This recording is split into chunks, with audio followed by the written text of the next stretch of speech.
All right, we're gonna start up here. You've got your two 30-pound propane tanks. They are regulated by an even flow regulator. So when the one that gets empty, you can just open this one up and it'll automatically start drawing from the empty tank, and you can take this one off and you can get that one filled.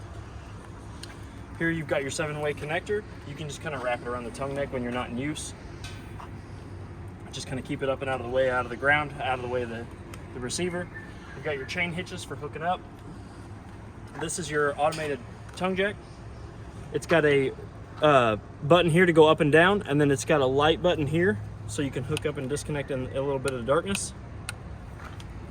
Back behind the propane tanks, you've got your battery that's in this battery box here that's protected from the weather.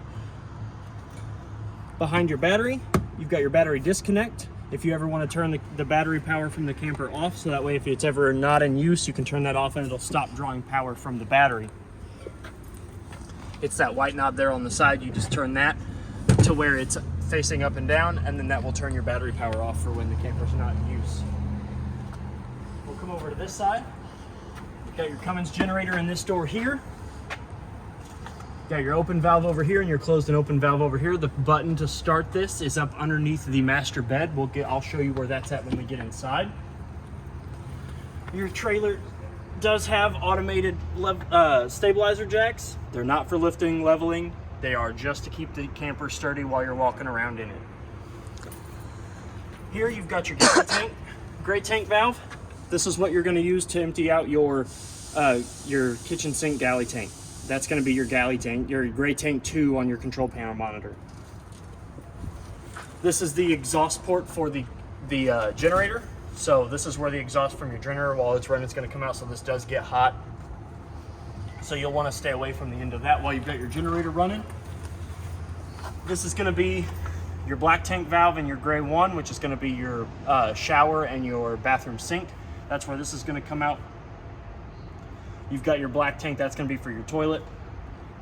They both have swivel lock caps on them. You'll put that on there. You'll turn it and that'll lock that cap on there. Here you've got your park set up for satellite and cable. If the park or campground that you're staying at has provided satellite or cable, you can hook their coaxial cord from their outlet into this, and then your camper will get their satellite and their cable that they're provided for you. This is your power cord outlet. This is going to be for your 30-foot, 30-amp power cord. You're going to unscrew this to unplug it. You're going to unscrew this. You're going to give it a quarter turn and you're going to pull out. To plug your short cord in, you're going to push this all the way in. You're going to give it a quarter of a turn and you're going to tighten this down. What this ring here does is that keeps all the weather out of your outlet. While this is on there, you don't have to worry about it raining. You can leave that on and then it can rain. You can wash the camper. It doesn't have to worry about bugs and stuff getting in there. These two vents here are for your refrigerator, so you never want to block these up. These are what's going to let your refrigerator cool down if it's running on gas or electric. This is your hot water heater. It is both electric and LP. When you run your hot water heater, before you turn it on, you want to make sure that it is filled. In order to see that if it's got water in it or not, you can barely put any pressure on this release valve, and if water comes out of here, you know you've got water in your hot water tank. Then you can ignite it. You never want to ignite your hot water heater when there's no water in the tank. The switch for that, to turn it on electric, is down here. You can see that it is in the off position. You never want to turn that on and run it on LP at the same time. You want to do either or, not both. Your tires are torqued to 100 foot-pounds, and I torqued them myself, and they are 80 psi, so you want to kind of keep them anywhere between 76 and 80. Tire techs will tell you that you can go 5 below, but you never want to go 5 over. You never want to go up to 85, but you can rest easy knowing that it is between 75 and 80. They do have 80 pounds in them right now though. This is your freshwater connection. You'll put a hose and regulator into that, and that will fill up your fresh tank. You always want to make sure you got a pressure regulator on the end of your hose. It's recommended because if not, the pressure from the standard garden hose can cause ruptures in your line and you can cause it to leak. This is your black tank flush. This is what you're going to use when you want to clean out your black tank. You're going to hook the same hose in the regulator that you use to fill up your fresh tank. You're going to screw it onto this, and this is going to operate your black tank flush. What those are is it's a little aerator that sits in the bottom of your black tank that spins, and the force of the water that's coming out of those will dishwasher your black tank. In order to use this, you want to make sure that your black tank valve is open and the cap is off, and that your black tank is empty. You never want to run this while your black tank is full, and you never want to run this while the black tank valve is closed. This is your city water connection. This is the connection that you're going to use when you don't, if the park or campground that you're staying at is providing you with water. You're going to hook the same hose and regulator that you hooked up to these two up to this, and you'll never have to run your water pump or empty out your fresh tank while you're using this connection here. This is your outside sprayer that's in the front compartment up there. You're going to push it on there. There's two little holes there, two little tabs. You're going to push in the sprayer. You're going to give it a quarter of a turn, and it's going to lock into place. That's going to allow your sprayer to activate. That's a plastic quick connect port. While we're here and we're going over this, we're going to go over this. This is a hazard. If you don't watch out while you're running the furnace, this is where the hot air is going to come out. That does get very hot. So if you have little ones or dogs or anything that's going to be around this while the furnace is on, make sure that they don't get too close to this, because this will burn you. Hot air is going to come in this, and this is the intake. That's where the air is going to go in. This is the fuel port for the fuel pump that's on the other side of the camper. This is where you're going to put the unleaded fuel at in order to fill that pump, so you can fill up your toys, your four-wheelers, your dirt bikes, your side-by-side, your golf cart, whatever it is that you're hauling in this thing. This is where you're going to be able to put the gas into the camper in order to fill the vehicle up later when you're using it. Your camper has two of these, one on each side, one on the lower side, which is this one, and one higher on the other side, which is going to be the other one. And if you do have a toy hauler in there, if you're hauling something, you can open this up to face this way or that way. You can open up the other one, and that will help ventilate the toy hauler portion of your camper. This is going to keep the gas fumes and anything else, the carbon monoxide or anything else, from building up in your camper while you're hauling one of your toys. You do have another one of these stabilizer jacks here. They're a pair of them. They run both sides. There's one here in the middle of the back, and there's one here up in the front. Again, these are for stabilizing the unit while you're walking through it.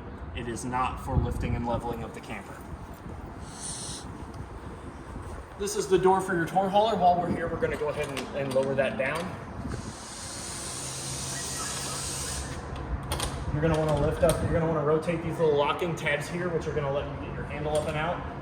To get your door open, you're going to swing those all the way out. You want to make sure that they are out and away from the door, so that way you don't cause any damage to yourself or the door. When those both are open, you can grab a hold of this black handle, and this can be a one-person job. You just got to be careful. So what I do is I'll walk the door back until I get to the end. And those cables there will kind of help let me bring it down. Once it's down and open, you do have these white gates here. They are held on with little bungee cords on these eyelets here. You can open those up, which will allow you to fold up these. Before you fold them all the way up there, you're going to want to lift open the front part of the gate, and that's what's going to allow your gate to swing upward. What holds the gate stationary while it is up is there is a foot on the bottom of this front gate part. It's got a matching hole to a peg. You're going to slide that in, and then once, you're not going to hear it lock or nothing, but what you're going to do is you're going to swivel this, and that's going to lock that foot into place. That's going to give you a nice sturdy connection for your gate. You're going to mirror that process for the other side. You're going to fold this up. You're going to swing that gate in to where the gate comes in over that foot, and then you're going to take this latch and you're going to swivel it. And again, that's going to lock that gate in. And it does have a top connector here that you can slide down, and it's just a friction fit that's going to hold that gate steady. And that's how you're going to operate, and then you're going to reverse this process to put it back up. So we're going to go over that real quick. So you're going to lift up on this friction holder. You're going to swivel the feet. You're going to slide that out. You're going to want to lay this flat first. And you're going to fold that gate over the top of it. Once you've got that folded, you're going to take this bungee tab and you're going to lock it in. Same goes for this side. Quick and easy one-man job. We're going to fold that down. Open that up. You want to make sure on the back sides of these, you do have two of these pieces of screen that are going to Velcro to the inside of your unit here. That's going to create a nice barrier here between the gate and the wall of the unit, so that way your little ones or your animals or your fur babies and they don't fall out. So in order to keep those from getting crushed in the door, you just kind of tuck them up underneath the screen. The same goes for that side too. There's one on each side that'll keep your children and your fur babies from falling out of the unit. So you just kind of want to make sure that those are nice and tucked out of the way. And that'll also keep them from getting stuck in the door jamb. Once we have these secured, you can begin to lift up on your door. And again, I just walk it in. Once you get to here, you'll see it lay flush. Sometimes the cables will get in between here. All you gotta do is just kind of release some of the pressure, tuck those metal cables back in, and then you should be good to go. You can bring the knobs over. You wanna rotate these latches back down.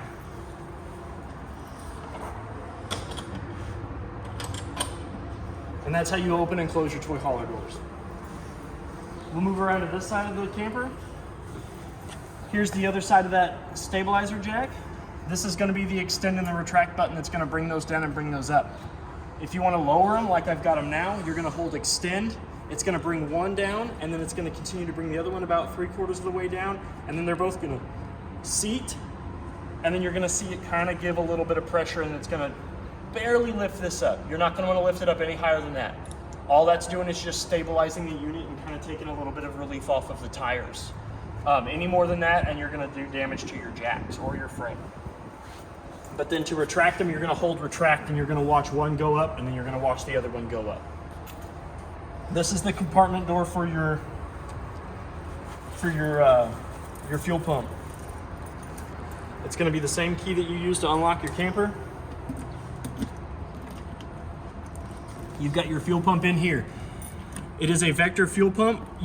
The QR code there will allow you to get an operating manual on YouTube when you scan that QR code with your phone's camera. Or if you just want to turn it on, you're gonna hit one of these buttons, which is going to activate it from sleep mode. The green light on off is going to come on, and that's going to stay on. It's in sleep mode. So no matter what you press, it's going to go back to off. In order to get in order to activate the pump, you're going to hold off for 5 seconds. You're going to watch those flash twice. It's going to go to the off position. You can turn that on. You're going to hear the pump engage. When you turn it off, the pump's going to siphon everything in that line back into the tank.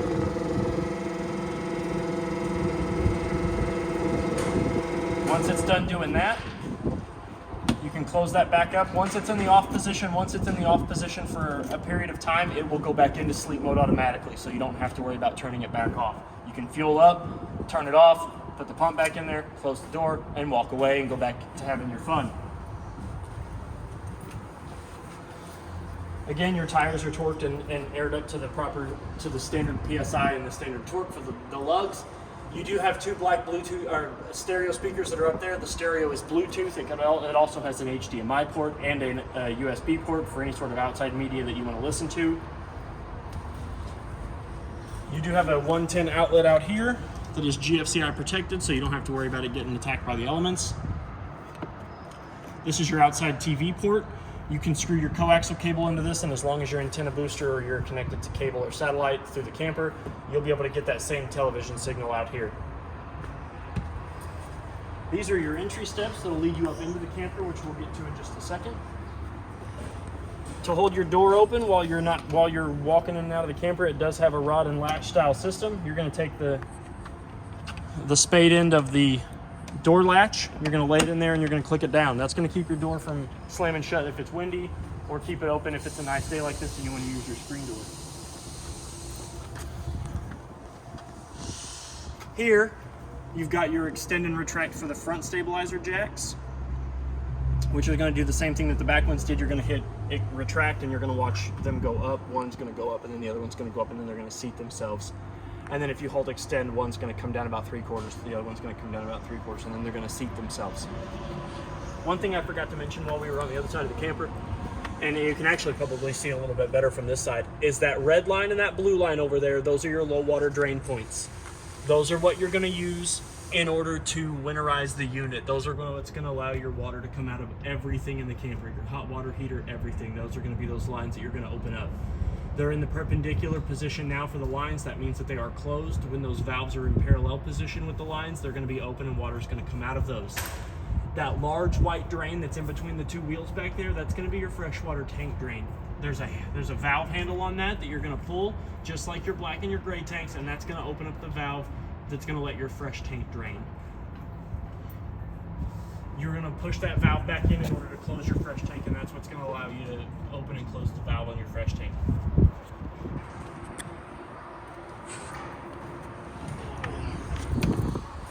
Before we go inside, we'll go over this compartment door here. This compartment door is going to have your slide manual crank handle, which is going to use to manually open and close your slide.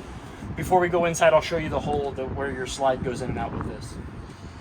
You're going to stick this in. It's going to sit onto a bolt that's got a little T bracket on it, and you're going to spin this, and that's going to, for whatever reason, if your slide doesn't go in or out with the button, that's going to allow you to retract and bring back in your slide.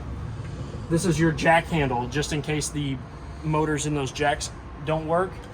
This is going to be your jack that you're going to use to manually lower those stabilizing jacks. This is the quick sprayer port that I was telling you about when we were going over the water connections. These two little tabs here are what you're going to push into those two little brackets, and you're going to give it a turn. That's going to lock your sprayer in. Once it's locked in, you will hear water start to enter the hose and the handle. This frame here is for if you decide that you want to put an inverter into your vehicle. This is going to be where you're going to attach the inverter panel. That's going to allow you to turn your two 110 batteries. You're going to have another battery that'll go on there, and then if you decide that you want to put an inverter on it, that's what you're going to go through that process. This is your solar disconnect. If you want to turn off your solar so it's not charging your battery, you can flip this knob down, this little key, and that will turn off your solar panel from charging your battery. Below the solar disconnect, you have your solar charge panel. This is going to be the panel that's going to tell you how much solar that your panels are collecting, what the voltage is of the battery that you're putting out, and the temperature of your battery. While your unit is drawing power from the battery, this is going to be charging the battery from the solar panels that are on the roof. This is going to be a hookup, and it is prepped for a TPMS sensor that you can buy aftermarket, and you can put this on here, and that will allow you to monitor your tire pressure in this unit and the unit that you're pulling this unit with. You do have a light in here that is got a 2-button operation. O is for off, I is for ignition. It's the easiest way to remember that. It does have a USB port up here in case you're charging a phone or something out here while you're doing some work out here. And the keys for this, there's one key, and that will operate everything that requires a key on this unit. So we'll go ahead, we'll come up inside. Once we step up inside your unit, you will notice that you have a fire extinguisher down there on the bottom of the frame. That's there for emergency purposes. We'll go ahead and turn on the cabin lights. The cabin lights are marked with a blue luminescent switch that once they're engaged, the light will come on into the switch, and that's going to operate all of your interior lights. They all do have a manual push button that will allow you to turn off individual lights and turn them on.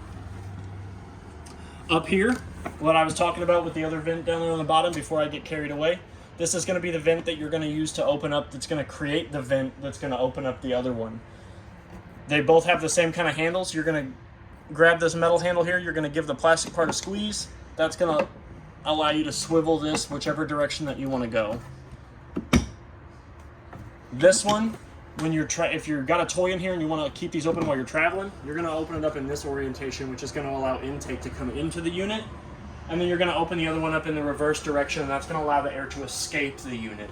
This is a very important vent to use whenever you are hauling something that has gas in it or anything that has been recently ran, so that way you protect yourself from the carbon monoxide buildup.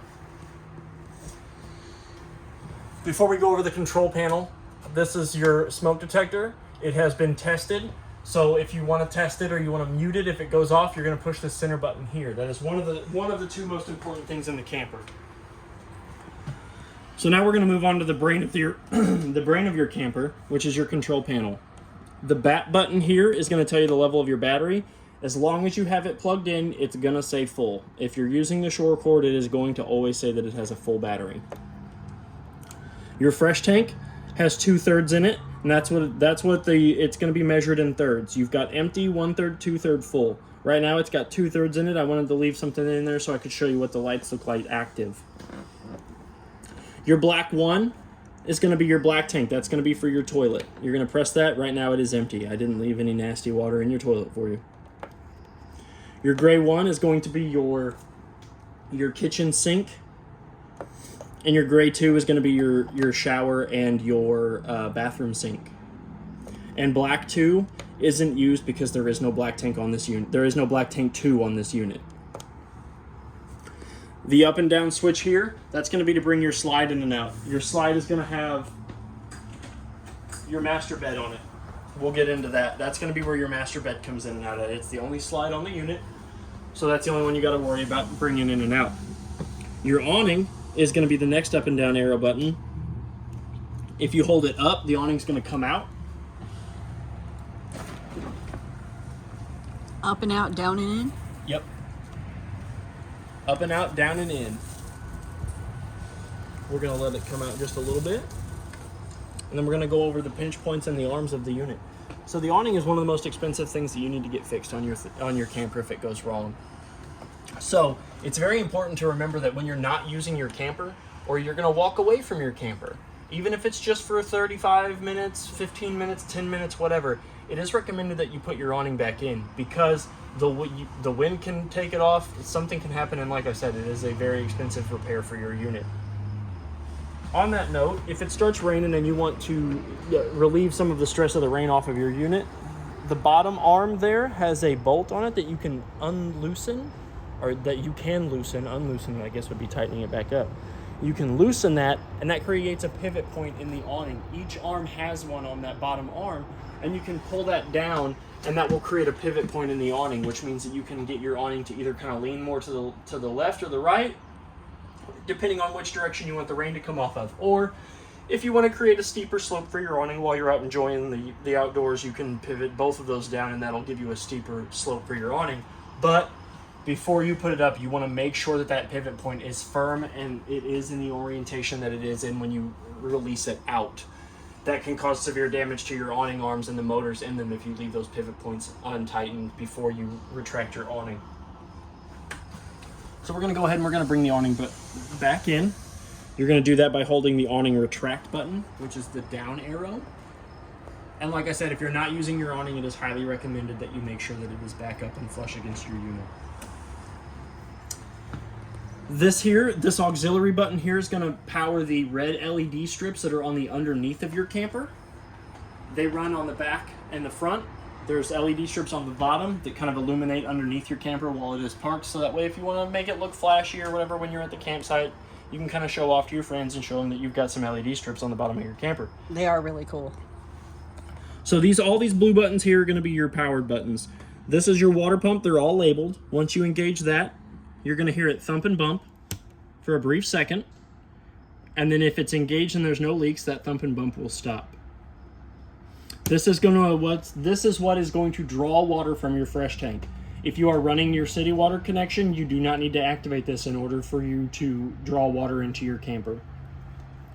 This is going to be how you heat or how you activate your hot water heater on LP. The button in the hot water heater is how you ignite it on electric. This is how you're going to ignite it on gas. Never use both of those buttons at the same time. You're going to confuse your hot water heater and it's going to cause it to short circuit. These are your cabin lights. Again, that's all these interior dome lights. That's going to probably be the first button that you're going to want to hit when you walk into this thing. This auxiliary light here is going to turn on the auxiliary lights that are above your toy hauler door. There are 2 white lights above your toy hauler door, and that's what this button here turns on. This button here will turn on 2 white lights that are on either side of the back end of the camper, on the door and off door side. So if you're going to be loading something in and out of the back of the camper room and it's a little dark, after sunset, these 2 lights here are going to be what you're going to use to load your stuff into your toy hauler. The awning light here, that's going to activate the strip of LEDs that are going to run across the awning. The porch light here turns on a round dome light that is up here above the door, so that way when this is on, you can easily get in and out of your camper without having to worry about tripping or falling. And this cap light button here, that's when you turn that on, that's going to activate the strips of LEDs that run across the cap of the unit. So when you're pulling it or you're camping, and again, you want to look flashy with the lights underneath, the lights on the camp, or if you're driving at night, you may want to turn these on. It's up to you. You can turn this on and that'll turn your cap lights on. So now, we will make our way to the front part of the control panel, which is going to have your stereo, the speaker and subwoofer, which is up here in this drawer. This is your speaker for your in-house stereo. This is your IRV Technologies in-house stereo system. The mute and power button are going to be up here in the top corner. They're going to be illuminated red. Once you hold them, they're going to turn on blue, and it's going to greet you, and your stereo is going to turn on. Your options are Bluetooth, so you can hook up your phone or any sort of exterior Bluetooth device, AM, FM radio, and auxiliary. Auxiliary is going to be your USB or your HDMI. You've got your tuning buttons and your play and pause button. Zone 1 is going to be inside. Zone 2 is going to be those two black speakers that are underneath the awning on the outside. You can run both at the same time. As you can see here, it's showing you that I've got Zone 1 and 2 going, so you're hearing the same music on the inside and on the outside. And the spin knob in the front is going to be how you determine your volume and how you navigate through your menus. In order to turn it off, you're going to hold the mute button down for 2 seconds, and it's going to tell you standby, and then it's going to go back into standby mode. Beneath that, you have your Dometic thermostat, which you can awaken from sleep mode by tapping the mode button. If you just tap the mode button again, you're going to go into the fan mode, you're going to go into AC mode, you're going to go into furnace mode, and then you're going to go back into off. While you're in any one of those features, you can hit the up and down arrow, and that will adjust the temperature. Right now it is 69 degrees in here, which is fairly decent. So we're not going to have to worry about turning it on or off, but you can go into the mode, and that will allow you to navigate through the temperatures. And as you can see, it was as simple as that for the main air conditioner. Dometic has put another thermostat over here for the second thermostat, which is AC only. And it's the same way. You can hit the mode button to navigate through the options, and up and down arrow is going to allow you to determine the temperature that you would like your RV to be set at. This little button here is the shift control for the beds in the back of the toy hauler. That's going to allow the chairs and the beds to lower and raise up on the motors on the chains. This button here is going to turn off and on the lights that are above the bed in the toy hauler section of the unit. And then this power... And we'll have a separate video for you on this. Yeah. And then this power control system here is going to tell you whether it's a 30 amp or if it's the 110 in case you decide to put your inverter in. That's all that's for. If you don't have an inverter, you don't have to worry about that. That's just going to tell you your power control. It's going to tell you what your camper is using currently at that moment. And this button here is going to activate your ceiling fan. You've got an O for off and an I for ignition. Again, that's the easiest way I can remember to tell people that. You're going to turn it on. And it's on no speed right now, so we're going to go ahead and kick it on. It is reversible, so that's why when you see it turn on, it kind of spins the other way first. But if you want it to draw air up, you can hit that button and that will draw the air into the fan. And if not, you can turn it off, and then whatever setting that you had it set to will be remembered in the system when you turn it on the next time. You do have 2 Euro chairs. They recline simply by sitting in them and leaning back. They are secured with a latch and buckle to the toy hauler hooks, so that way they don't go anywhere while you come to pick your camper up. Above them, you do have another manual mode light that does have a USB port built in, so that way if you're sitting in one of these chairs and you want to charge your phone, you can plug it in right here, and it does get about 5 volts, so it does get your standard USB power to it, so you don't have to worry about frying your phone or not getting enough juice to it. Up under here, like I said, this is going to be where your power base is at. That's going to be where your subwoofer and all the stuff for your stereo is. It's got all the external screws and wires and ports in it in case you want to do some custom sound work to it and make it a little beefier. That's where you're going to go for all of that. You've got ample storage up here for anything that you want. These big black boxes here, those are your Bluetooth speakers behind those, so if you ever have to get to them, that's where they're at. Over here you do have, we'll start over here and then we'll go into the bathroom and the bedroom and we'll work our way out of the bedroom. So up here you do have ample cabinet space for your snacks, for your pantry goods, your dry goods. I personally like cereal. There's ample room for cereal. Down here you've got your circuit box, which is going to have your fuses and your breakers in it. They will light up if a fuse is blown, so you don't have to go guessing. And it looks like they are all labeled as to what they are. The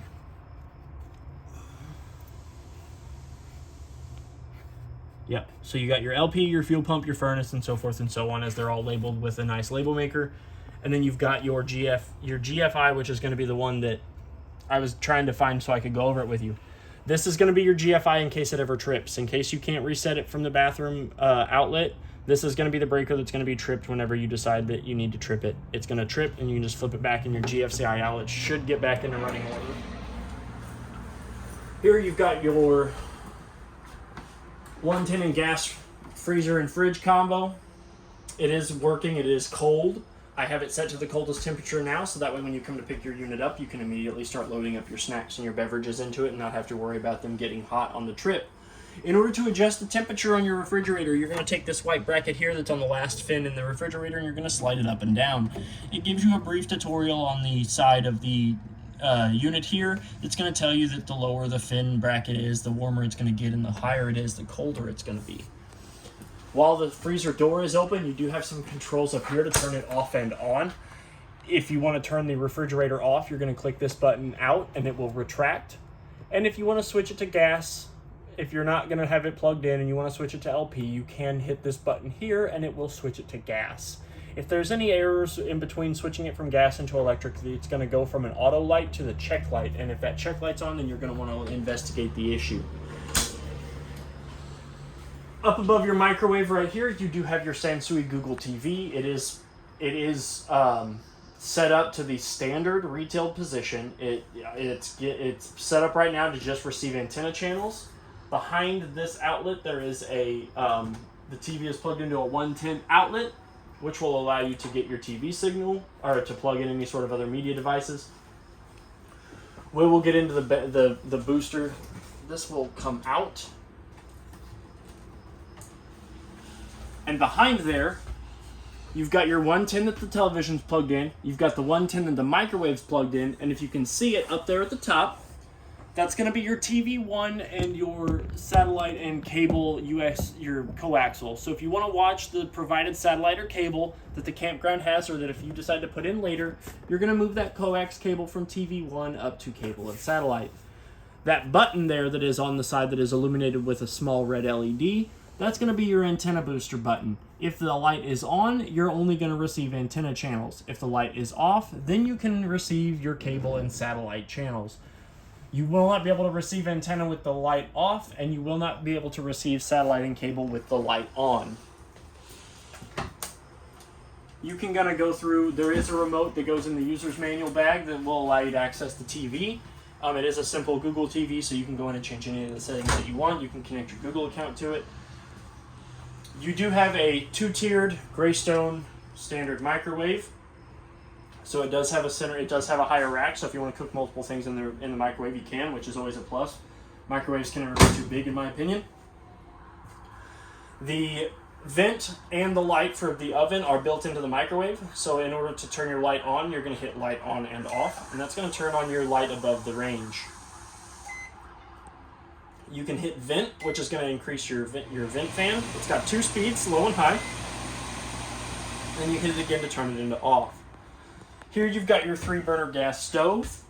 You never want to cook on this. This glass top is not a cooking surface. It is a guard and a backsplash only. All it is there is to provide you with more counter space, or as to act as a backsplash if you're cooking anything that has a high splash quality to it. It does have a nice cast iron burner set to it.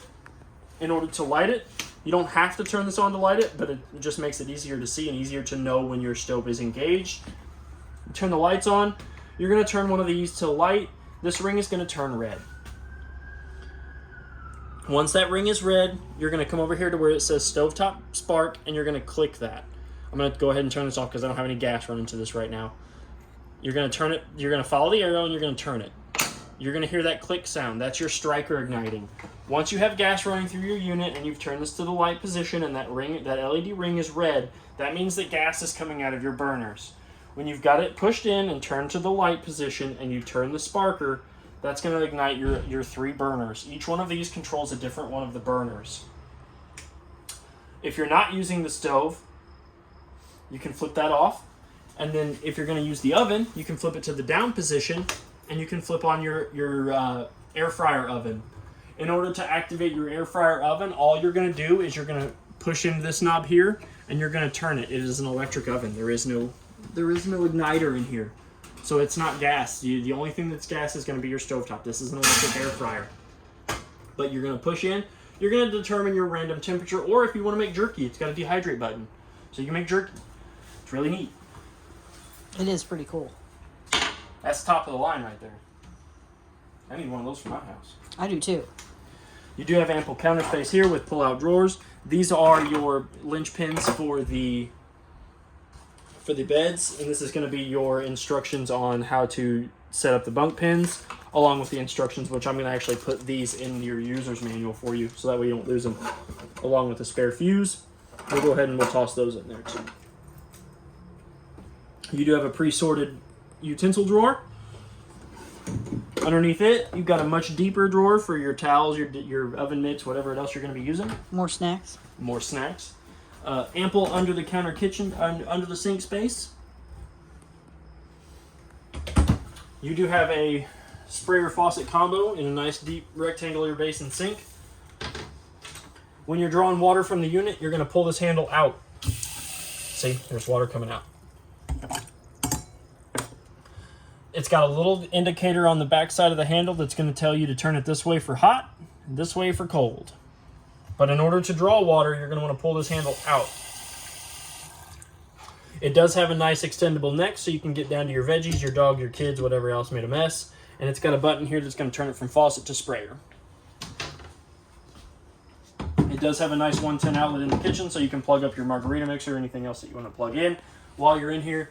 And it does have another one of those manual mode lights above the kitchen sink.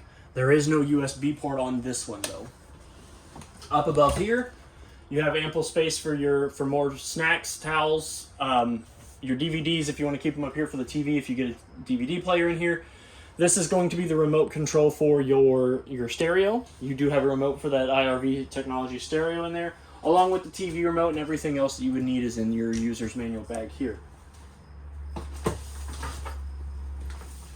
Before we move on to the master bedroom and to the back, I want to go over the other most important part of this, the interior of your camper, which is your LP detector, and your other 110 outlet, which is on the side of the kitchen island right here. So down here, other than the smoke detector, this is going to be the other most important part. This is your LP detector. This is going to tell you if there's any loose LP or loose carbon monoxide in your unit. You're going to hit the button here, which is going to put it into demo mode. If you want to test it, which is going to turn this light from being a solid green into a flashing orange, it's going to beep. This other carbon monoxide light's going to come on, and then it should, if everything is golden, it should go back to one solid green light. That's going to be the only light that you're going to want to see, is that solid green light. That means that everything's good and you are good to sleep in here. You do have two furnace vents down here, which are going to let hot air get into the toy hauler if anybody's sleeping here. And this is going to be your GFCI reset and circuit outlet. This is the main bracket here. If your GFCI outlets ever trip, you're going to want to hit reset, which is going to reset the breaker, and then you can actually test it if you want to see if it's the breaker in the GFCI. You can hit that button and it will trip it itself. You do have hooks. There should be 1, 2, 3, 4, 5, 6, 7, 8, 9, 10. There's 10 of these hooks that are registered to 5,000 pounds. Each one of these hooks can hold up to 5,000 pounds.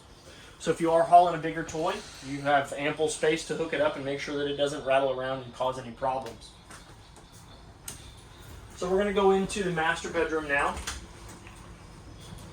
Once we come in here, the light switch to turn on the lights in here is going to be right here on the wall. That's going to open that up.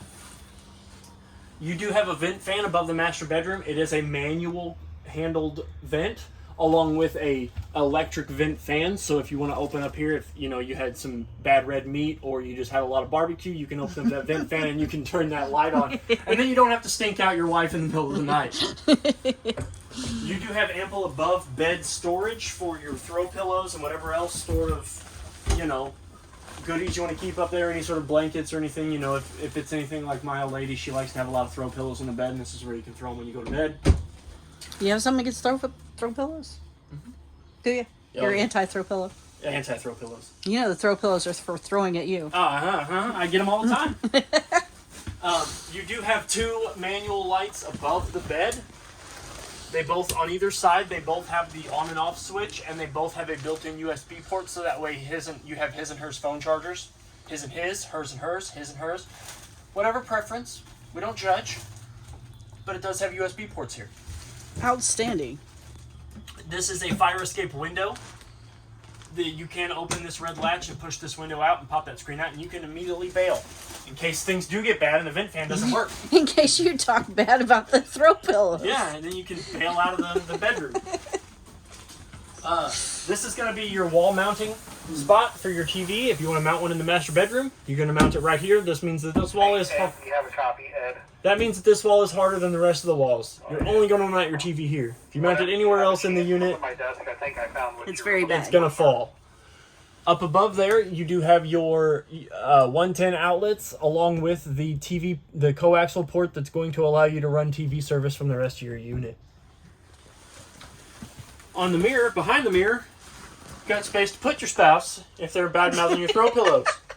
Along with a clothes hanger for if you want to hang up your good clothes if you're going anywhere where you need to dress up.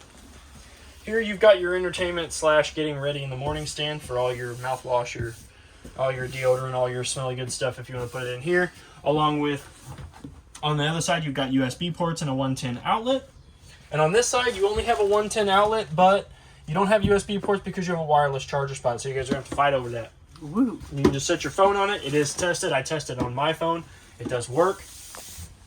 Underneath here, you have ample storage for clothes, Snacks. more throw pillows, any sort of stuffies in case you've got kids that want to sleep in the bed with you. You can put the stuffies in there.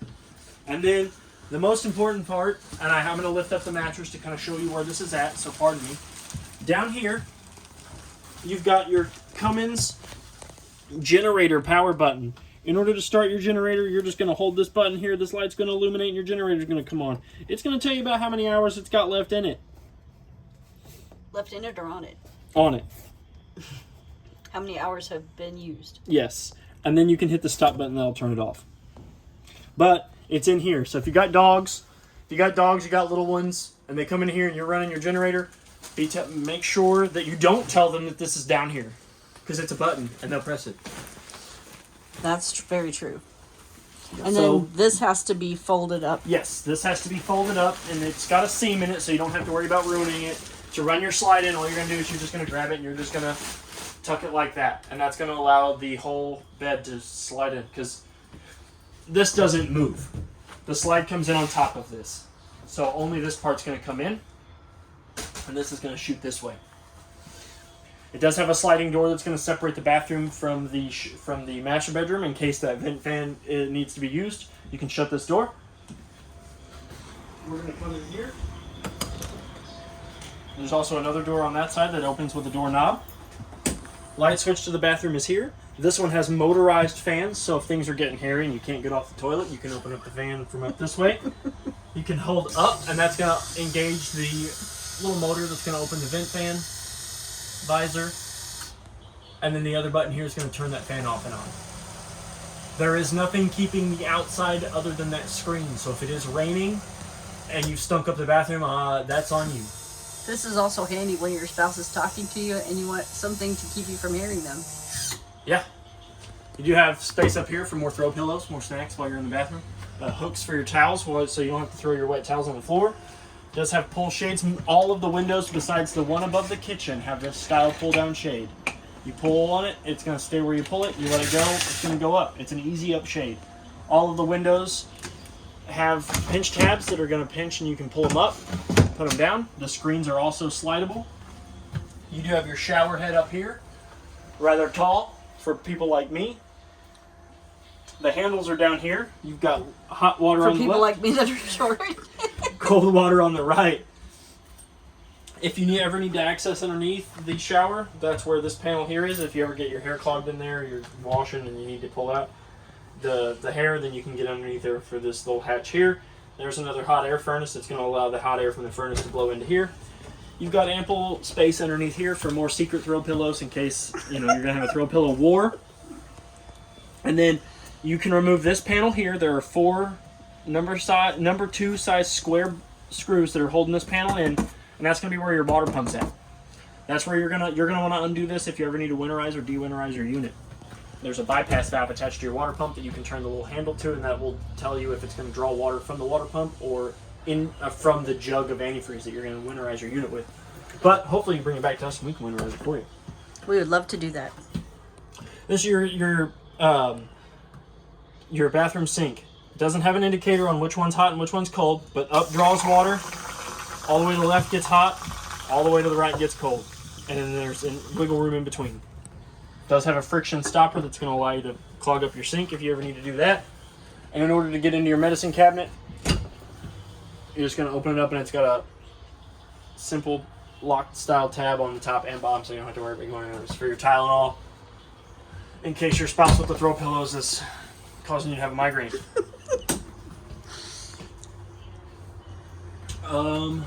Is there anything else? Oh. All of the lights are manual, so if you, for whatever reason, if they're not coming on, the first thing I would check is to see if somebody has turned them into the O position. Once they're in the O position, the light switch isn't going to turn them on and off. They're going to have to be in the I position. I think that's everything. So if you have any questions, feel free to reach out to me. Feel free to reach out to us here at Parkland RV. We'll be happy to answer any of your questions. Happy camping, and good luck with your new camper. Thank you.